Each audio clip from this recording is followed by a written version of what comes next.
Metro Delhi की रफ्तार है। भारतीय रेल पूरे देश को एक सूत्र में बांधती है। आईटीओ के पास की डब्ल्यूएचओ की यह इमारत ग्लोबल विकास की तरफ संकेत करती है, लेकिन इंद्रप्रस्थ मेट्रो स्टेशन के पास की इस स्लम बस्ती का चेहरा ही इसकी पूरी कहानी को बयां करता है।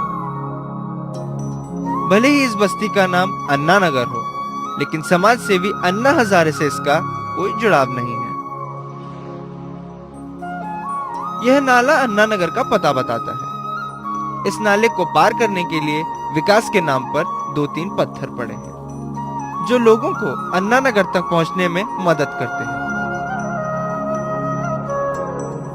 दरअसल अन्ना नगर और विकास की रफ्तार के बीच 36 का आंकड़ा साफ तौर पर देखा जा सकता है। अन्ना नगर दिल्ली के इंद्रप्रस्थ मेट्रो स्टेशन के पास एक स्लम बस्ती है। गंदगी इसकी पहचान है तथा जगह जगह फैला कूड़ा इसकी शान है, जो इस स्लम बस्ती की अनकही कहानी को बयां करता है। गंदगी ज्यादा है यहाँ पे, गंदगी ज्यादा है। कहीं भी देख लो आप, बारिश आती है तो यहाँ पे अक्सर कर नालियाँ भर जाती है, लोगों को निकलने में परेशानी होती है। यह एक ऐसी जगह है जहाँ कूड़ों के बीच जानवर भी जिंदा नहीं रह सकते, लेकिन आपको जान के आश्चर्य होगा कि यहाँ इंसान पलते हैं। पानी को जीवन कहा गया है, लेकिन ये लोग जीवन के वास्ते बूंद बूंद पानी के लिए जूझते हैं। खुली मोटर हो या बिजली के तार, इन्हें कोई परवाह नहीं है। इन्हें तो सिर्फ पानी चाहिए।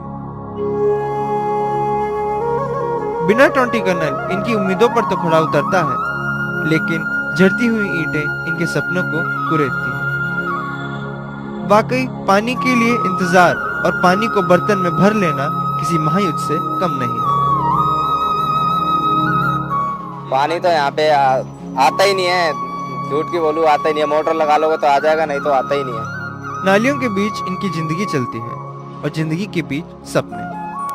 यहाँ की गलियां गड्ढों में तब्दील हो रही हैं। यह भी भारत की एक तस्वीर है। पानी की कमी है, नाले की कमी है, बच्चों की नौकरियों की कमी है, न राशन मिलता, न कोई तेल मिलता है। यहाँ सारा कुछ बंद कर दिया है। अन्ना नगर का एक चेहरा यह भी है, दीन दुनिया से बेपरवाह। इन बच्चों की आंखों में एक सपना है। इन बच्चों की आंखों में झांकने के बाद हमारी आंखें बस्ती की छतों पर फिसल जाती हैं। कमजोर छतों पर इतना भारी बोझ पड़ा है, ईंट, पत्थर, डब्बे, बेकार का सामान और न जाने क्या क्या। अन्ना नगर की सेहत का जिम्मा एक वैद्य जी पर है। ये यहाँ के हकीम लुकमान की तरह है। यहाँ पर ज़्यादातर वीकर सेक्शन के लोग रहते हैं और आमतौर से उनको बुखार, डायरिया, कफ, इस तरह की बीमारियाँ होती हैं, जिससे हम अपने आयुर्वेदिक सिस्टम से उनको ठीक करते हैं। और जब कुछ बीमार ऐसे हो जाते हैं कि भाई उस सिस्टम से भी नहीं कवर होते, तो उनको आगे गाइड कर देते हैं, उनको कह देते हैं कि भाई आप हॉस्पिटल चले जाओ। इस बस्ती का एक अलग चेहरा भी है, जिसकी जानकारी हमें अब्दुल रहमान की बातों से होती है। सुबह 6 बजे शाम तक दारू पीता रहता हूँ, अभी पी रखी है।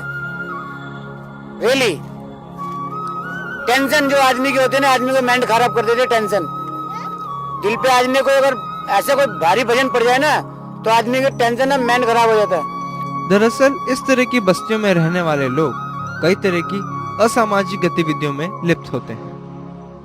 अज्ञानता तथा अशिक्षा के कारण ये असामाजिक कार्यों से जुड़ जाते हैं।